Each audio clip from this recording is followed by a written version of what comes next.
Hello learners, welcome back to my channel. तो कैसे हैं आप सब? मैं उम्मीद करती हूँ आप सब बहुत अच्छे होंगे और अपने एग्जाम्स की प्रिपरेशन जो है वो बहुत अच्छे से कर रहे होंगे। तो आज की जो हमारी वीडियो है वो है क्लास 10 का chapter number 3 the black aeroplane by Frederick Forsyth. जी हाँ, हमारे जो ऑथर हैं वही हमारे नरेटर होंगे इस स्टोरी के और उन्हीं के पॉइंट ऑफ व्यू से हम इस स्टोरी को समझेंगे। ओके, तो ये वाला जो चैप्टर है वो पार्ट 2 है। पार्ट 1 जो है मैंने आप लोगों के साथ इससे पहले वाली वीडियो में शेयर किया था और उसका जो लिंक है मैं आप लोगों के साथ दोबारा से डिस्क्रिप्शन बॉक्स पर शेयर कर दूंगी।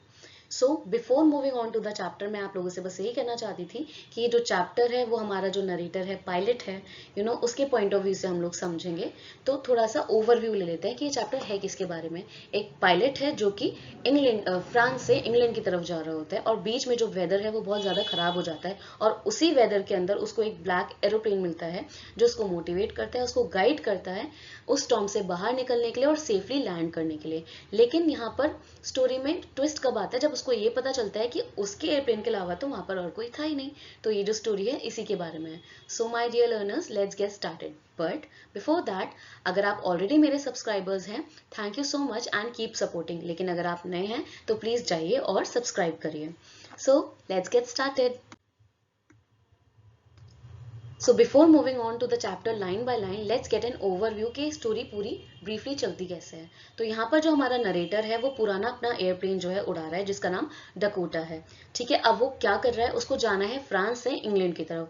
अब यहाँ पर जो वेदर है बहुत ही ज्यादा क्लियर था और जो नरेटर है वो बहुत एंजॉय भी कर रहा है। अब जो उसकी फ्लाइट है वो बहुत ज्यादा पीसफुल थी, बहुत बहुत मजे कर रहा है वो।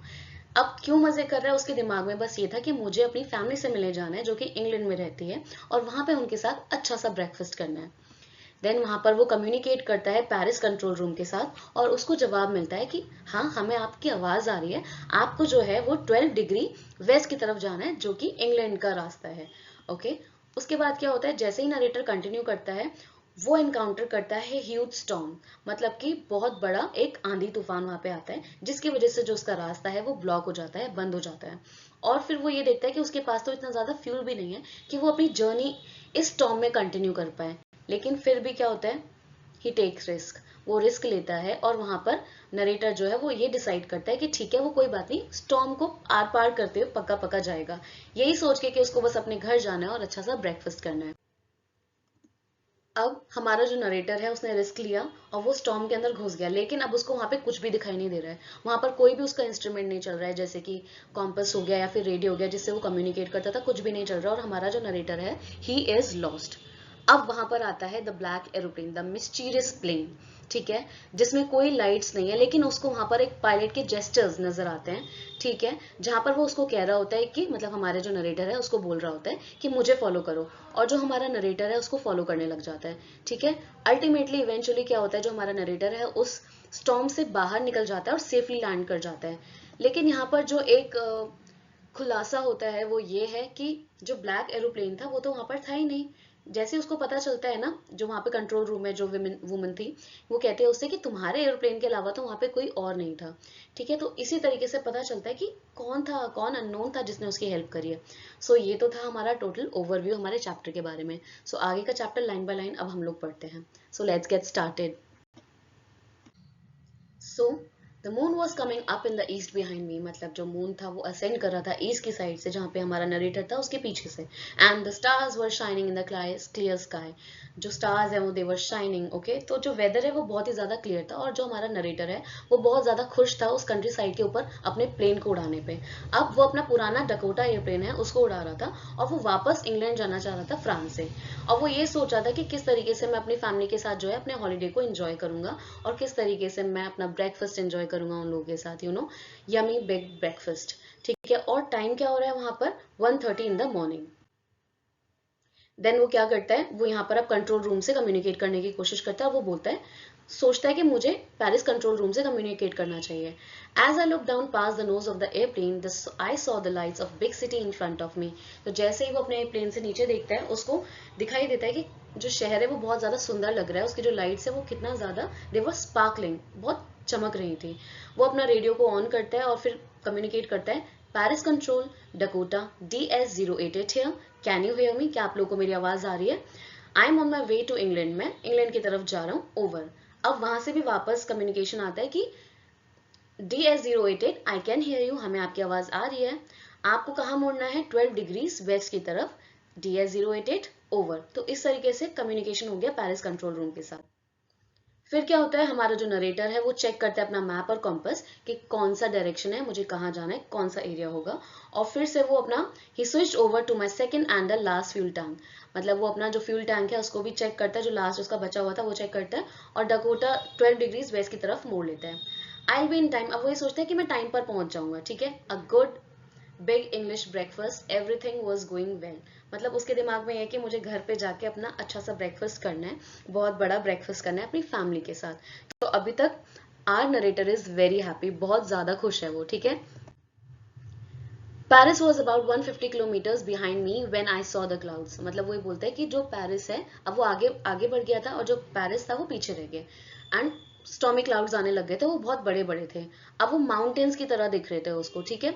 In front of me across the sky I knew I could not fly up over them and I did not have enough fuel to fly around them to the north or south. अब वो कहता है कि मुझे पता है कि मैं इस स्टॉर्मी क्लाउड से तो बाहर नहीं निकल सकता, और ना ही मेरे पास इतना फ्यूल है कि मैं नॉर्थ और साउथ की तरफ जा पाऊँ, कुछ भी हो पाए। I ought to go back to Paris, वो ये बोलता है मुझे वापस ही जाना पड़ेगा, जहाँ से निकला था वहीं जाना पड़ेगा, वो ऐसा सोचता है।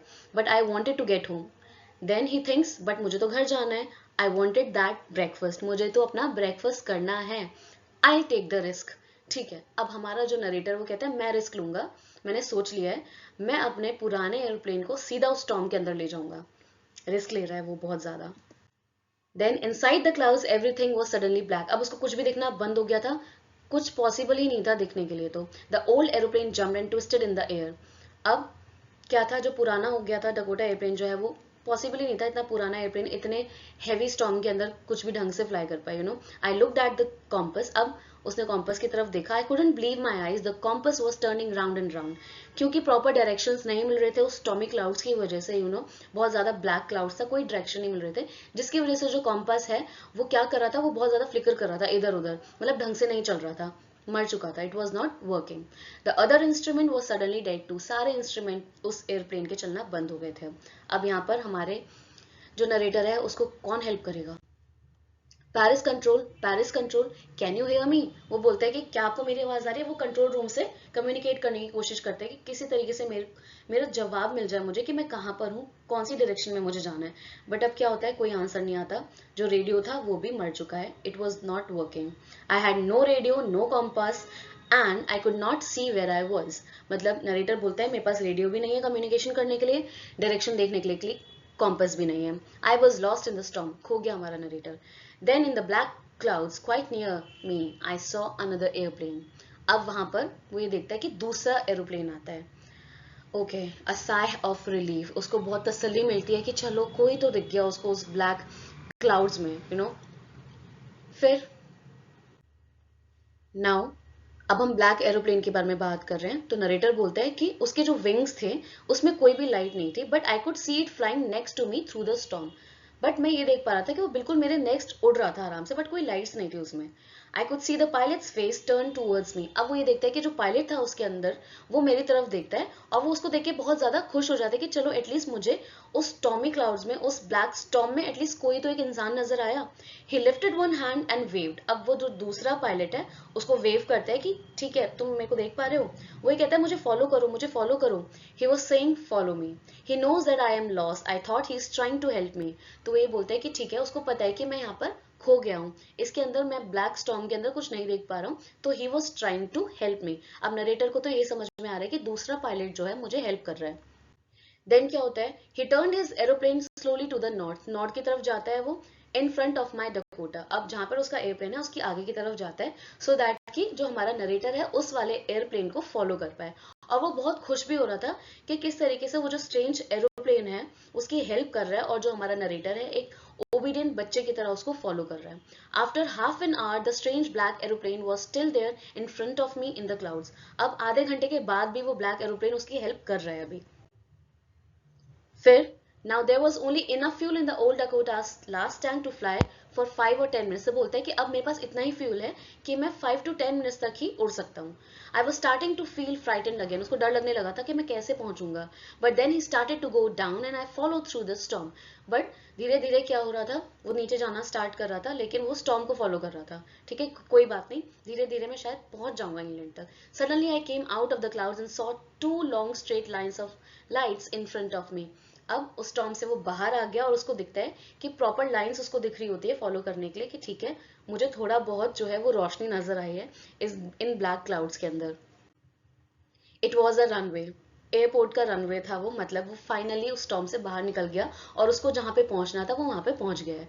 एंड एयरपोर्ट, वो बहुत ही ज्यादा खुश होकर बोलता है, it was a runway and airport, I was safe, I turn to look for me friend in the black aeroplane. अब वो सेफली लैंड कर गया और वो जैसे ही मुड़ता है ये देखने के लिए कि जो एरोप्लेन जो उसको हेल्प कर रहा था वो कहाँ है.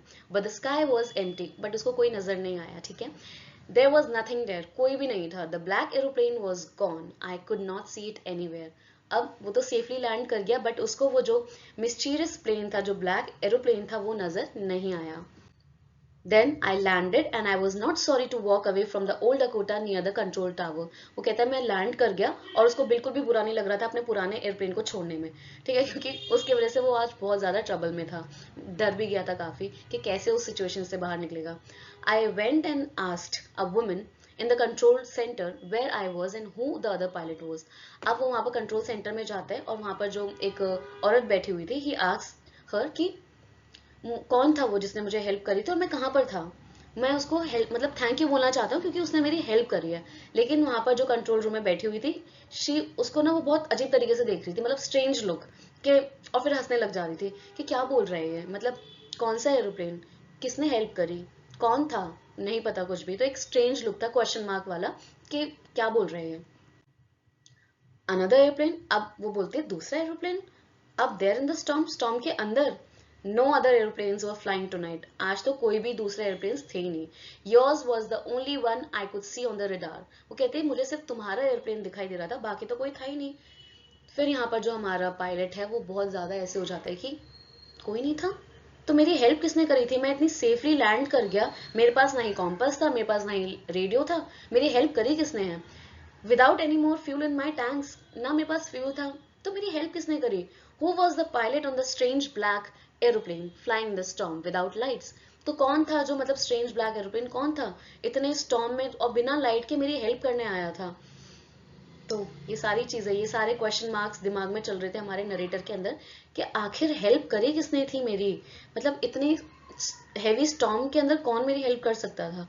तो यहाँ पर एक क्वेश्चन मार्क आता है एंड में कि ठीक है, किसने तो मेरी हेल्प करी थी, मतलब मैं ऐसे सिचुएशन से बाहर कैसे निकलता. ओके लर्नर्स, तो यहीं पर जो है वो हमारी स्टोरी एंड करती है. आप लोग को ये स्टोरी कैसी लगी ज़रूर कमेंट सेक्शन में बताइएगा, और अगर आप लोग को अच्छी लगी है तो please subscribe to my channel. और क्योंकि मेरा चैनल बहुत ही ज़्यादा न्यू है and it is based on education only, I want your support कि मैं और अच्छा कंटेंट डिलीवर कर पाऊँ और अपने आप को मोटिवेटेड रखूँ आगे ऐसे ही अच्छे अच्छे कंटेंट करने में. आप लोगों का फीडबैक मुझे हेल्प करेगा. सो आपको ये वीडियो कैसी लगी है ज़रूर कमेंट सेक्शन में बताइएगा. And thanks for watching, thanks a lot, and keep studying and keep learning. So have a nice day.